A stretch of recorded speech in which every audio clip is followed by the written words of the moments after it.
त्या जातीबद्दलचे काही प्रश्न मी तुम्हाला विचारणार. तुम्ही आणि तुमचा अत्यंत लाडका, तुमचं सर्व काम पाहणारा वाल्मिक कराड, तुम्ही अनेक वंजारी समाजातील कुटुंब देशोधडीला लावलेले आहेत. अनेक वंजारी समाजातील लोक हे तुम्ही संपवलेले आहेत.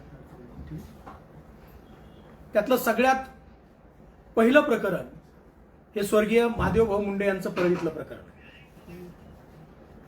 स्वर्गीय महादेवजी मुंडे यांची 22 महिन्यापूर्वी परळीमध्ये हत्या झाली. इतकी निर्घृणपणे हत्या झाली. आपण सगळ्यांनी ते फोटो पाहिलेत. आपण सगळ्यांनी ती परिस्थिती पाहिली आहे. गेले 22 महिने आमची बहीण ज्ञानेश्वरीताई मुंडे, त्यांचे भाऊ सतीश जिफड आणि त्यांची लहान लहान लेकरं वडिलांना न्याय मिळावा म्हणून दारोदार फिरत आहेत. पोलिसांमध्ये गेल्यानंतर गेल्या 22 महिन्यामध्ये 9